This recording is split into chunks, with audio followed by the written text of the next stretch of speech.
Market lemon எலுமிச்சை வந்து நாம் வந்து சாகுபடிக்கு வந்து நிறையா வந்து கொடுத்துக்கிட்டு இருக்கோம் விவசாயிகளுக்கு. எந்த அளவுக்கு வந்து வீரியமான நாற்றுகள் கொடுக்குறோம் அப்படிங்கிறத பாருங்கள். செடி வந்து வரும்போதே பார்த்தீங்கன்னா உங்களுக்கு சில செடிகளில் இந்த மாதிரி வந்து பூக்களும் பிஞ்சுகளும் பார்த்தீங்கன்னா தொடர்ச்சியாக வந்து இறங்கியிருக்கும். காரணம் மார்க்கெட் லெமனுக்கு நாம் வந்து சின்ன செடி வந்து கொடுக்குறதில்ல. நாம் கொடுக்குறதே இப்போ கிட்டத்தட்ட பார்த்தீங்கன்னா ஓராண்டுகள் நிறைவடைந்த செடி வந்து கொடுக்குறோம். இங்கே வந்து பாருங்களேன், இது போல் வந்து எலுமிச்சைகளே வந்திருக்கும். இந்த மாதிரி எலுமிச்சையே வந்திருக்கும்.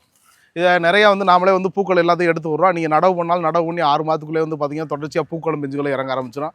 அதனால தான் நம்ம சொல்கிறோம், மார்க்கெட் லெமன் நீங்கள் வந்துட்டு இது போல் 1 அடி 1.5 அடி செடி உங்களுக்கு வருது இல்லைங்களா, அந்த 1 அடி 1.5 அடி செடியில் பார்த்தீங்கன்னா இது போல் வந்துட்டு குறைந்தது வந்து 10 கிளைகள் வந்து கிளை பிரிஞ்சு தான் வரும். அதனால தான் வந்து எந்த ஒரு செடியும் வந்து வளராமல் வந்து கிளைக்காது, கிளைக்காமல் பூக்காது, பூக்காமல் காய்க்காதுன்னு சொல்கிற காரணம் தான். இது போல் கிளை பிரிந்த நாற்றுகள் மட்டும் தான் கொடுக்குறனால நடவு பண்ணி 15 மாதங்களுக்கு மேலே நம்ம வந்து அறுவடைக்கு வந்து விட்டுடலாம். 1.5 வருஷத்தில் அறுவடை தொடங்கலாம். இதுபோல் வீரிய நாற்றுகள் வேணுங்கிற விவசாயிகள் நிச்சயமாக வந்து உளவி தொடர்பு கொள்ளுங்கள். உளவி என்றும் உங்களோடு பயணிக்கும். நன்றி, வணக்கம்.